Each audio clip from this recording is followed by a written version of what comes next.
Well, it's great to be with you. I'm sorry I brought some of the New England weather with me, but I'm prepared. I've got my LL Bean jacket on. I hope you don't mind if I leave it on.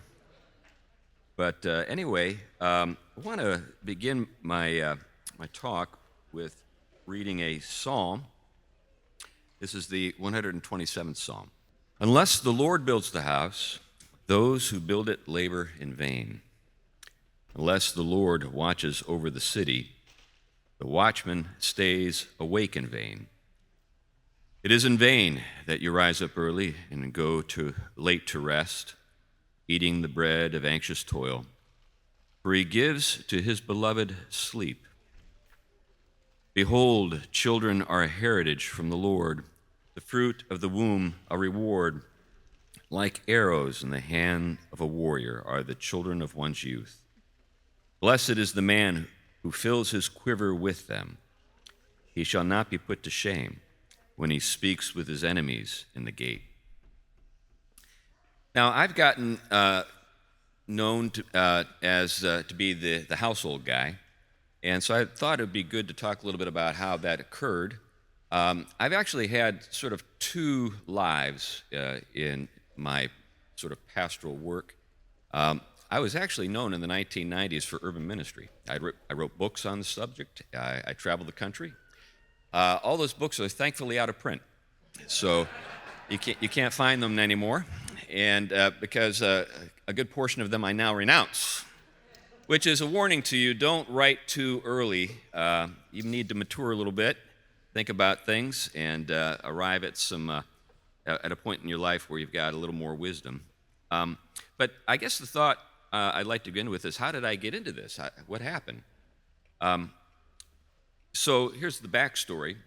I came from a broken home. Lots of people do, so that doesn't make me special. But I was a ward of the state fairly early. I was on my own from about the time I was 7 years old on, and spent time in foster care.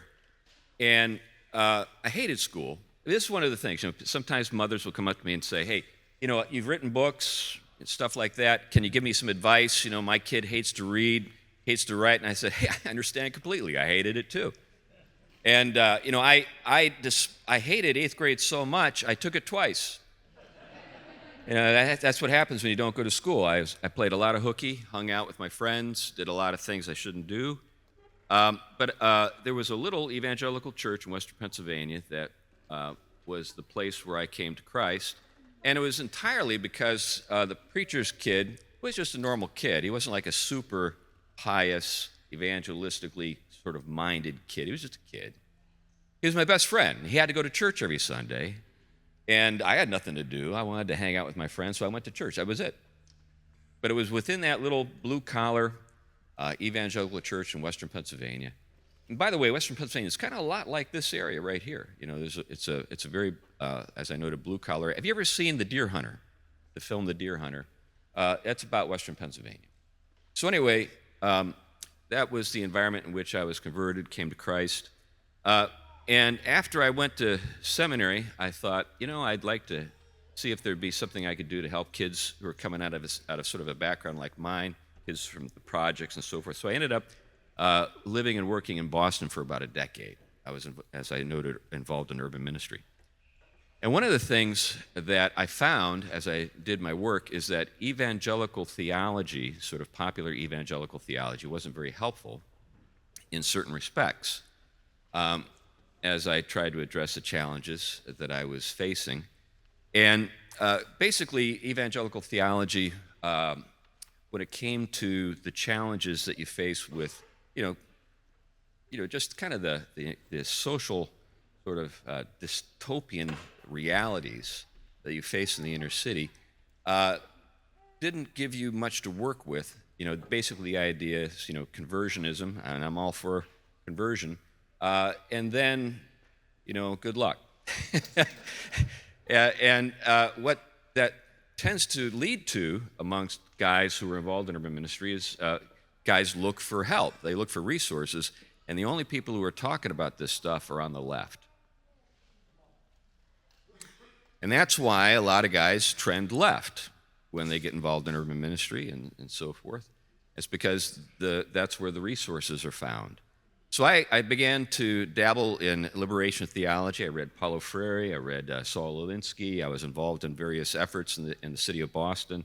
I was one of the founders of the Boston Education Collaborative, which is so left-wing. At this point, I disavow everything they're up to.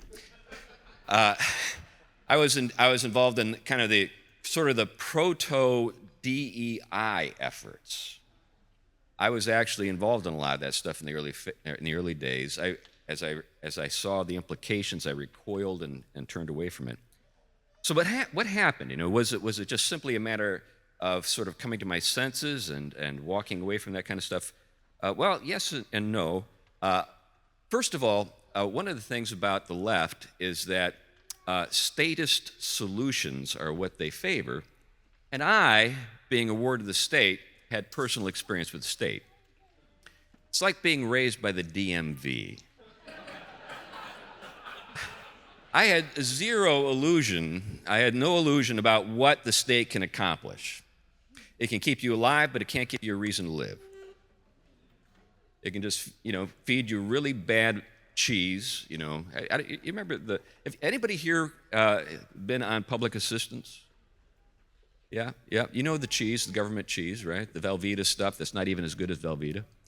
That kind of stuff. It can keep you alive, but barely alive, and that's it. And the people who are engaged in social work often are idealistic people who get into it with all the best intentions, and then they're just, they become calloused and cynical and impatient. There's just no love.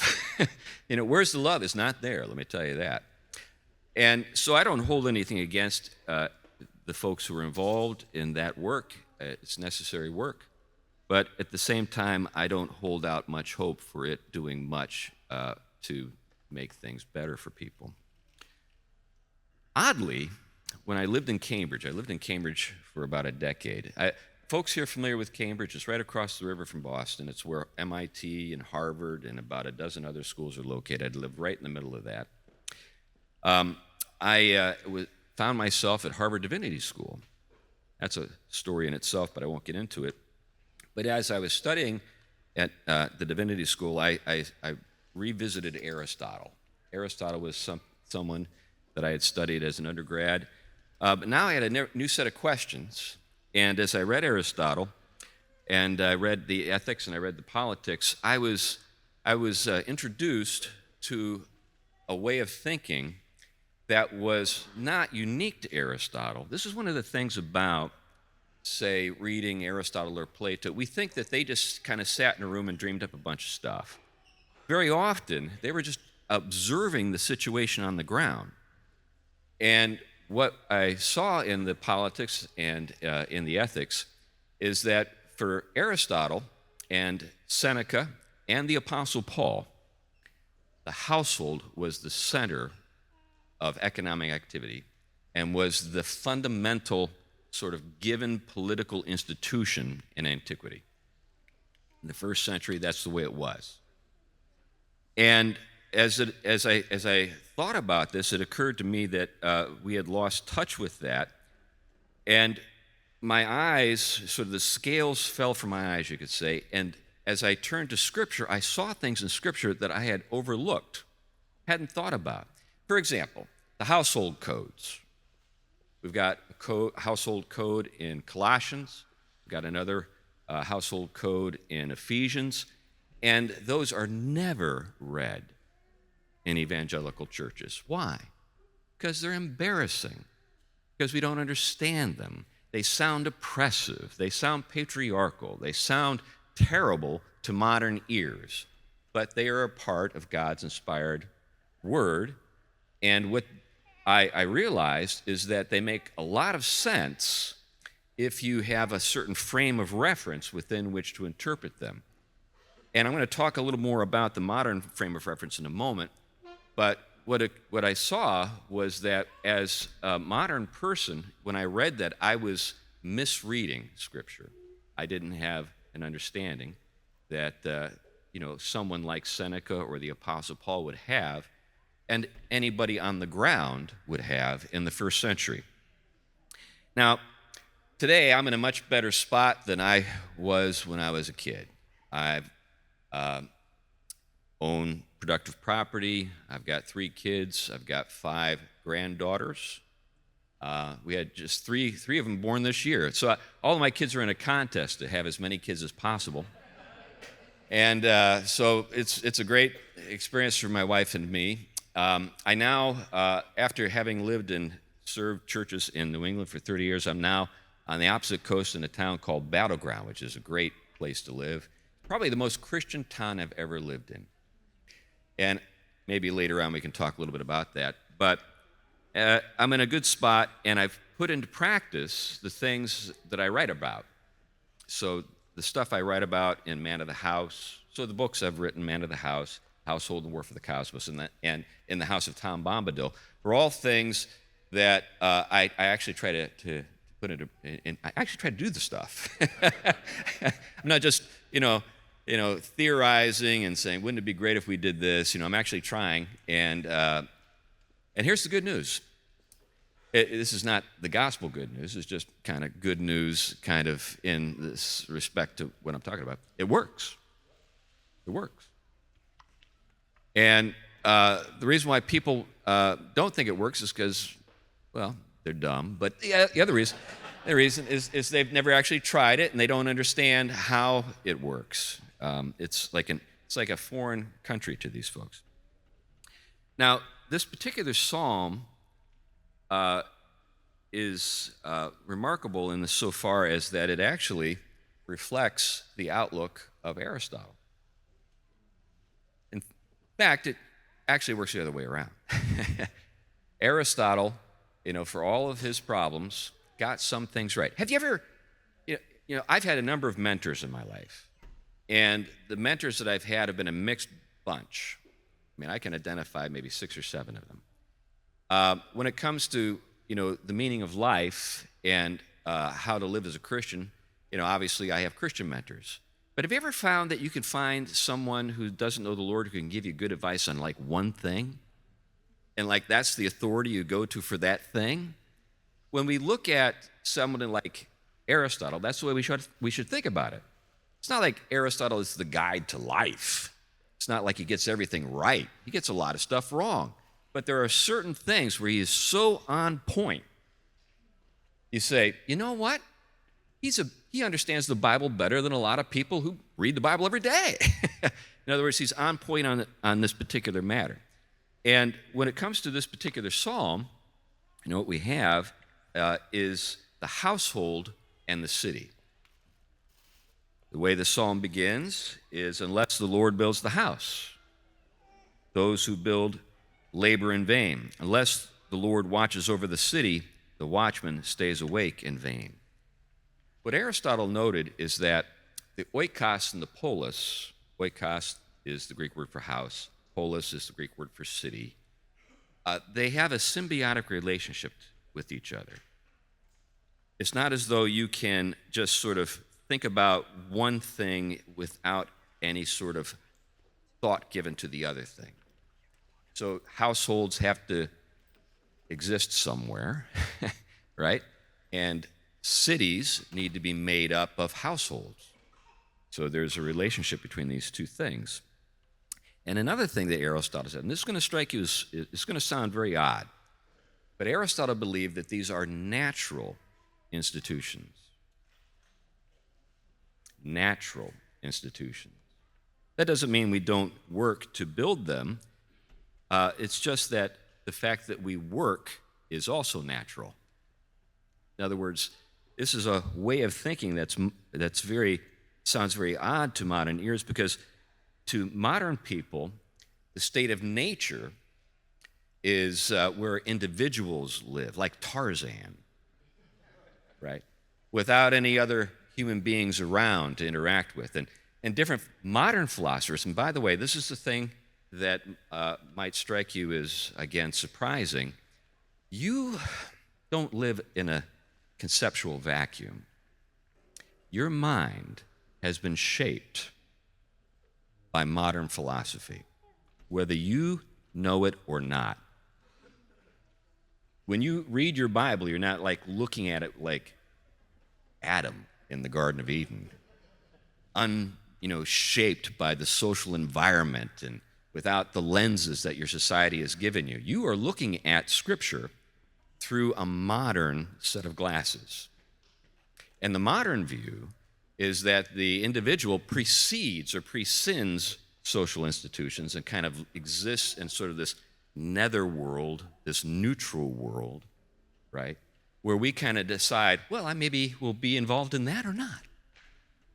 No, you're born into a society. You're born into a home. You're born into a way of looking at the world. And people like Thomas Hobbes and Jean-Jacques Rousseau and John Locke and Henry David Thoreau on his, in his little house in Walden Pond, when he wrote about, self-sufficiency, it was on borrowed land that Emerson owned. When he wrote about self-sufficiency, his mother came and did his laundry for him every week. This guy was a poser. He isn't that hero that he's been made out to be. And it all belies the fact that we find ourselves in a world already constructed and a world in which we benefit from many things that we take for granted. But this has influenced particularly evangelical theology. Let me give you an example. State of nature, I just mentioned Thomas Hobbes. He's famous for having said, we need, social institutions because life in the state of nature is solitary, poor, brutish, and short. I don't know if you remember that. Rousseau said, no, it's not quite that bad. We have the noble savage. The further we get away from civilization, the more innocent we are. Unless you lived in, North America before the colonials, moved west, there was a lot of brutality in the state of nature here in North America. Here's the problem with being European is we keep good records. We've recorded all of our atrocities. The only way we learn about these other civilizations and their atrocities is when we dig up the graves. They were bad. Let's not fool ourselves. There was no sort of innocent state of nature that people used to live in and then fell into civilization. That was Rousseau's myth. But this notion has infected the outlook of Christians. And let me give you an example. In the Garden by C. Austin Miles. Are you familiar with that old hymn? I'm going to bless you by singing the opening line.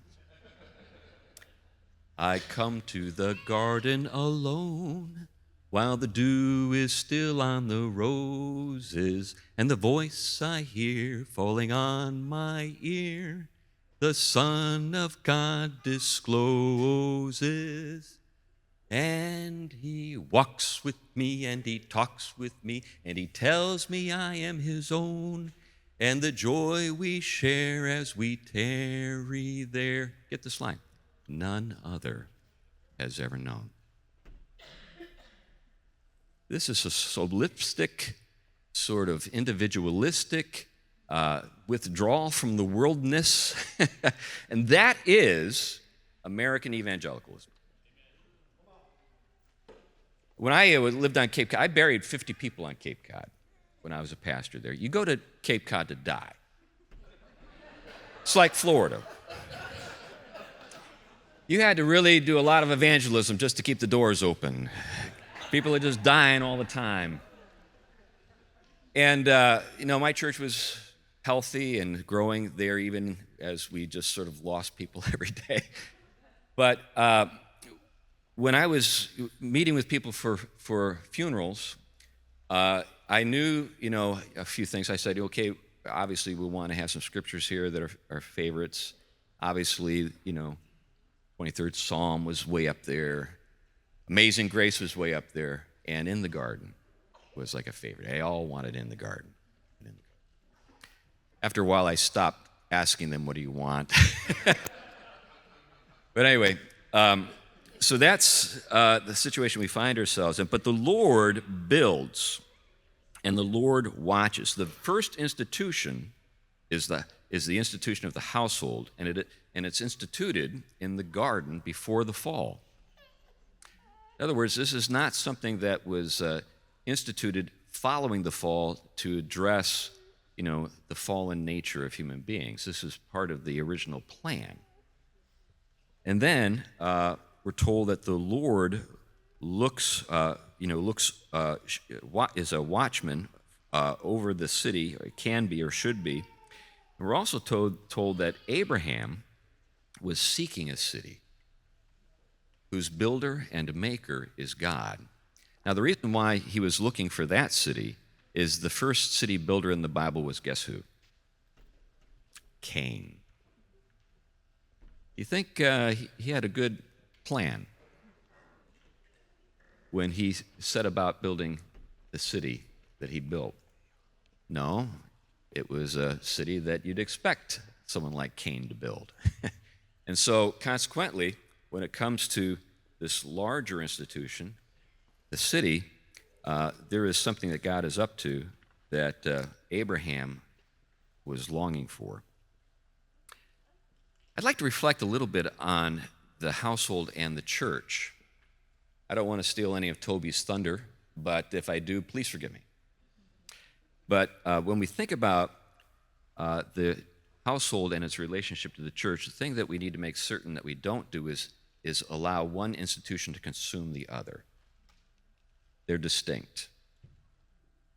What we see in our evangelical wonderland today is megachurches consuming households. So what happens when you arrive at the typical megachurch with your children in tow? Instantly, everybody disperses. There's a place for the kids, a place for the teens. You ever wonder why contemporary Christian worship in these sort of megachurches is so juvenile? Well, it's because the people who now run the show went to the teen service, when they were younger, and they just brought all of that nonsense with them into the main service. That's why it's the way it is today.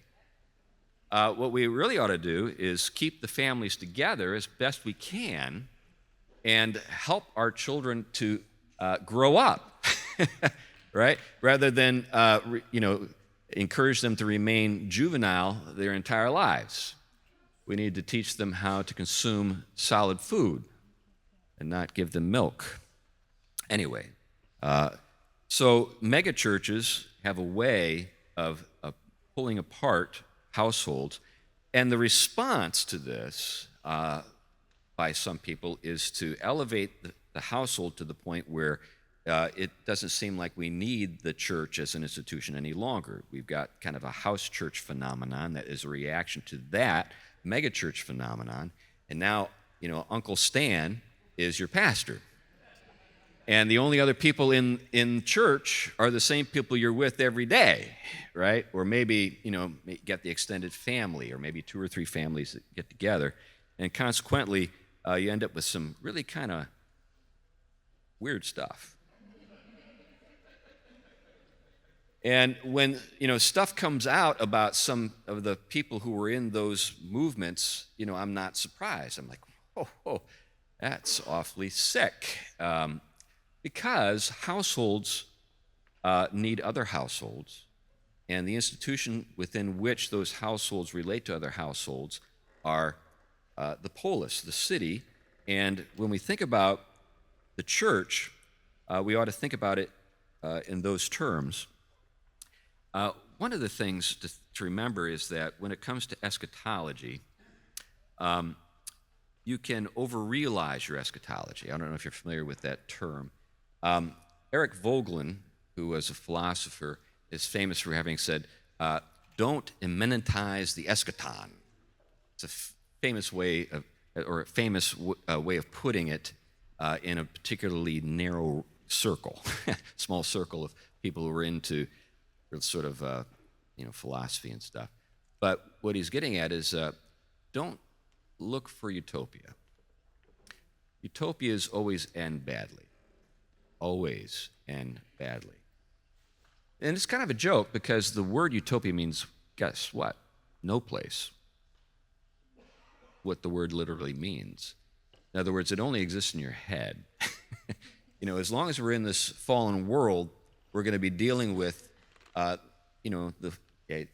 ramifications of what it means to live in a fallen world. Doesn't mean that we don't try our best to improve things, but we're realistic about our prospects, short of the eschaton. And historically in the church, there have been ways that, the eschaton has been overrealized and underrealized. An example of an overrealized eschatology are the Shakers. Are you familiar with the Shakers? So they were a big deal up in the Northeast.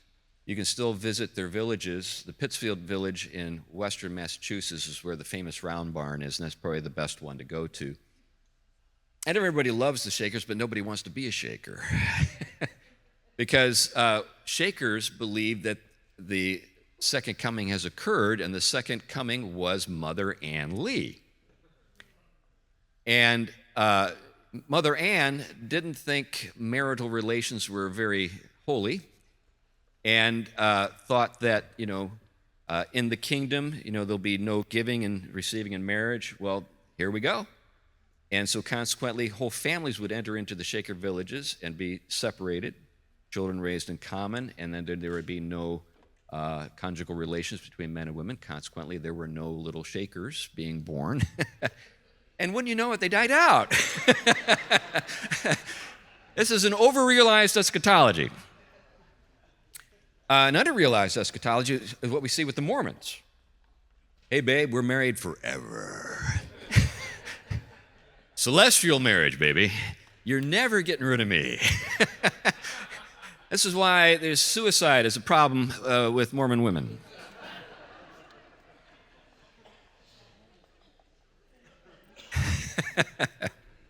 It's actually true. Now, households and the church are related to each other, and they both point to the eschaton. Our houses point to the household of God in glory. A husband corresponds to Christ the groom. The bride corresponds to the church, the bride of Christ. And the relationship between a husband and wife should reflect the gospel story. So a household should preach just in its daily life. We have roles, and those roles are good. Now, every once in a while, you might not like, what your role entails. I was involved in theater, and, you'd try out for a part, and you'd get a part, and maybe you didn't even want the part. And then if you said that to the director, the director would say, well, that's tough. That's your part. Play your part. You play baseball. There are kids who really ought to play first base. There are kids that ought to play shortstop. There are kids that should be in right field. You don't put the kid who belongs in right field at shortstop. You get my drift. So there are, even if the kid who's, really belongs in right field wants to be shortstop, he's made to play right field. And there are things that we're made for because there is a design to this. And it's natural because it really does correspond to kind of the realities on the ground. And the realities on the ground correspond to the intentions of the Creator. All of these things work together. Churches point to the city of God. So when we come together in a setting like this, we ought to, in some sense, think of it as kind of a foretaste of glory divine. Right? City of God. Now, no one's going to confuse your church with the city of God, right? So let's, we can be real about this, but that's the aspiration. It's a sense in which this is what we're striving for. So our houses and our churches correspond to the household of God and the city of God. Now, children come into play in all this in a really significant way. we're told that they're arrows. Arrows. That's a fascinating thing to think about. I want to reflect on it with you a little bit. Arrows are good to have if you're in a fight. They're good to have if you have a bow, right?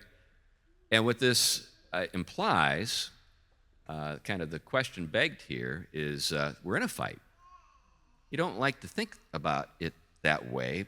Many of us would just like to kind of think of our lives as lives that are kind of either in Switzerland, we're in this neutral country, and we can get into the fight, or we can decide not to do so. It's just not the case. We're born into the fight. It's a fight that's been going on forever, in terms of the history of the world, and it's a fight that you as a Christian have been pressed into. You remember press gangs? Are you familiar with the concept of the press gang? You think about the military in our society today. It's an all-volunteer force. That's a wonderful thing. But sometimes, when there's a war going on and people don't want to fight, they have to kind of be persuaded, right? We've got drafts, right? But in the old days, the press gang would just sort of go through the streets of the town and grab you and press you into the boat. You're coming with us, whether you like it or not. Wait, I have to say goodbye. No, you don't. You're going with us to the fight. That's what occurs when we are brought into the work of the kingdom.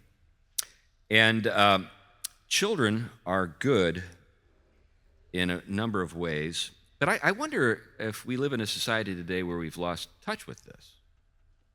I'm not sure that many folks believe that anymore.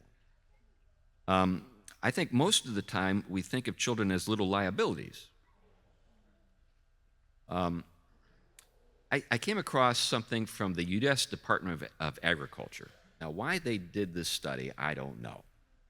But they studied how much money it would take to raise a child in the United States in 2017. So with inflation, the numbers are higher now, but I don't have the updated numbers.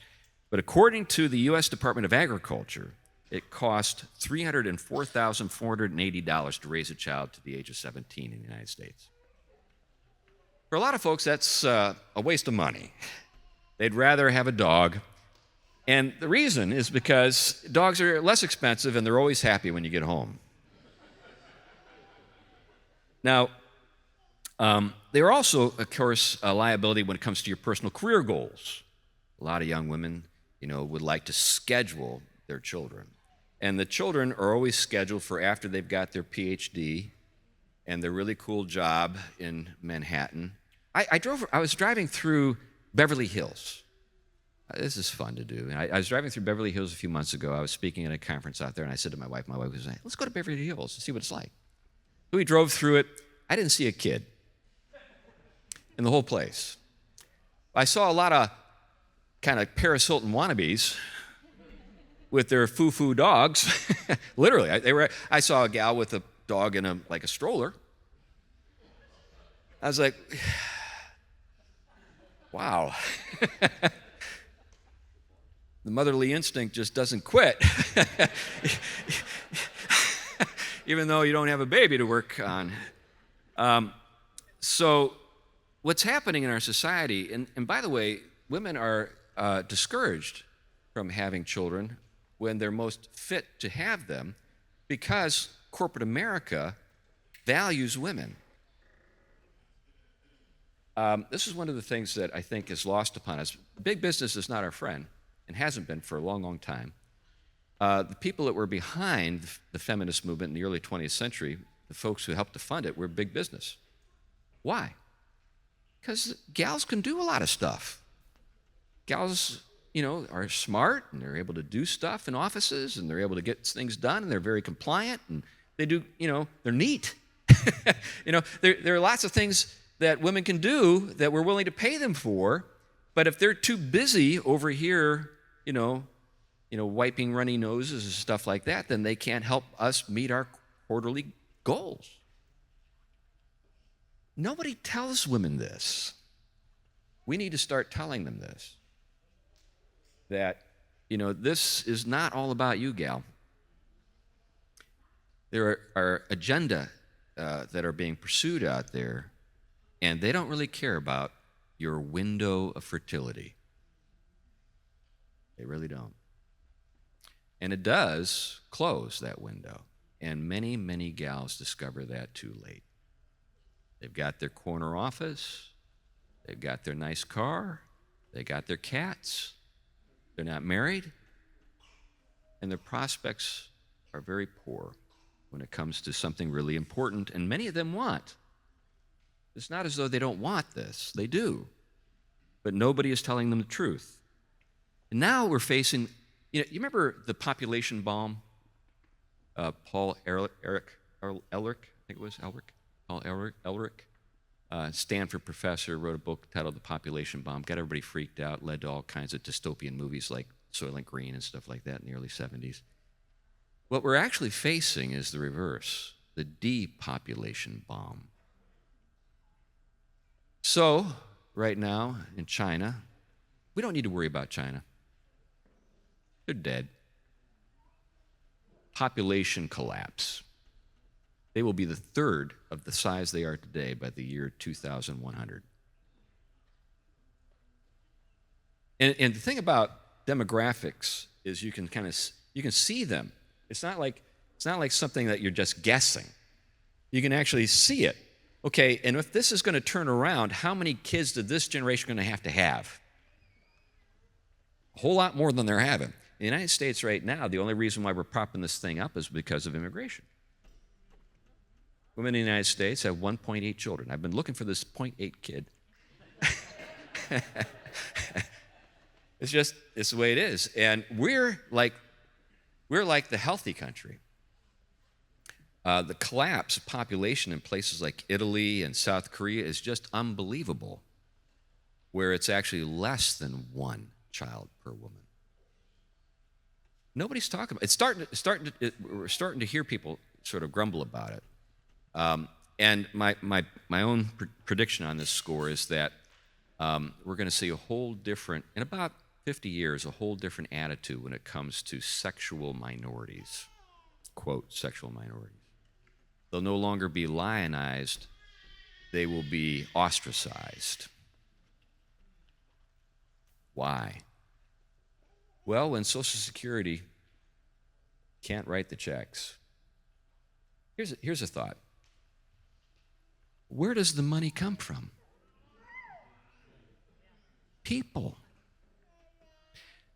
Do you think that there's like a bank account called Social Security where there's just piles of money? What comes in goes out immediately. And the only reason it's solvent is that there are more people paying in than are taking out. And people live longer and longer. You wonder why euthanasia is like a thing? They're actually talking this way in Canada and in the Netherlands. We're going to cut healthcare costs if we can just get rid of these old people. Encourage them to pass on. That's the world we're heading into. But, and this is one of the things I tell the gals in my church, because the median age in my church is 17. I've got an elder with 13 kids. I got another with 12. I got another with 9. And I baptized 33 children last year. Now, we have like 7 or 8 gals pregnant right now. Now, this is what I tell them. You're going to go from being the pariah to the heroine in your lifetime. You're going to walk into the grocery store with your 5 or 6 kids, and people are going to say, "Thank you. You were saving our country." That's the world that we are heading into. Now, children are great not just for America. They're good for you. They were told that they're a heritage.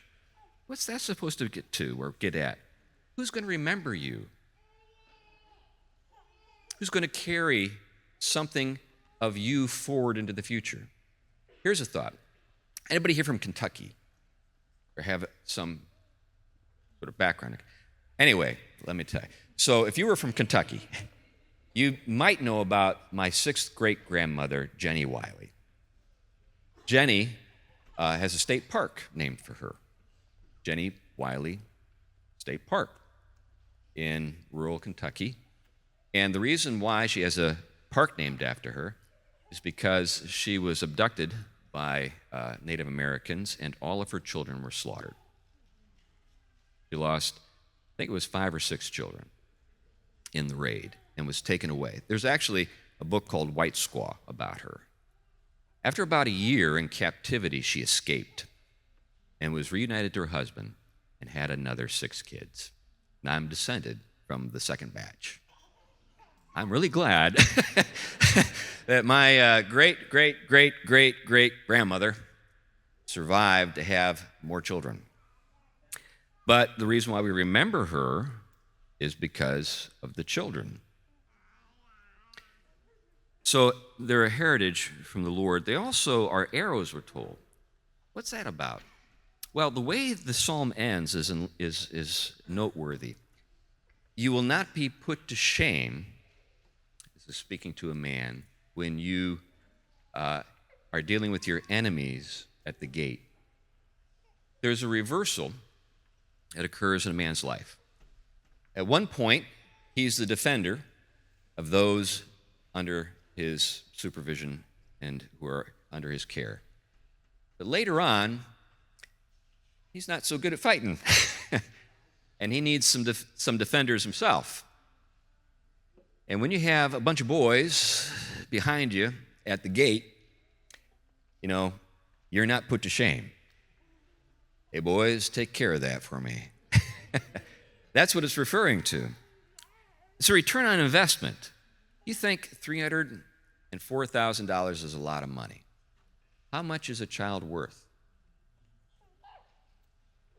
What's the return on investment? Think about it that way. The return on investment is tremendous. I had a friend years ago from Haiti, and he told me one day, he's perfectly straight about this. He says, "Why do white people hate children?" Some of us don't. Said, then why are you spending all your time trying not to have them? At that point, I think he had 5. I said, yeah, a good point. And he said, in our culture, the oldest son has a nickname. We call him the crutch. Because when you're old, you lean on him. Who are you going to lean on when Social Security isn't there for you anymore? When that 401k has dwindled down to nothing? Who are you going to lean on? Children are wealth, either for you or for corporate America, either for you or the government. Now, in a well-run world, it can be both. But we're in a world right now where we're eating the seed corn. It's insane. We've got this short-term fixation on the next quarter, and Pamper supports Planned Parenthood. It's insane. What is going on? It illustrates the point. We're eating the seed corn.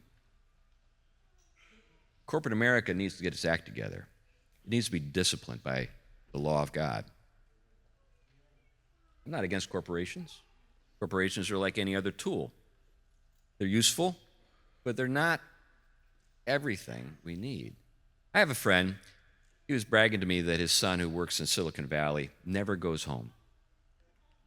He can eat there. I think he works for Google. He can eat there. He can sleep there. He can play games there. He never needs to go home. And I said, that doesn't sound like a good arrangement to me. I said, what are his marriage prospects? And the guy just blanched. This is a guy who teaches sociology of all things at UConn. Nuts. That's the world we live in. Now, in conclusion, I'd just like to say, when it comes to arrows and your children and the glory of God, isn't it interesting that the word harmatia, the Greek word that we translate into the word sin, literally means to miss the mark? That's what it means. So if you're shooting arrows and you miss the mark, the judge would say, harmatia! You've missed the mark. You at least have to have some arrows if you're going to hit the target. Children are a blessing. We need more of them. And I think, based on what I'm seeing here, that the outlook, I was talking with somebody just a little while ago about the fact that a group like this knows what time it is. A lot of our friends in the larger evangelical world they don't know what time it is. I was listening to Rosaria Butterfield. You familiar with Rosaria? And that was her point. She said, Christianity Today, the Gospel Coalition, they just don't know what time it is.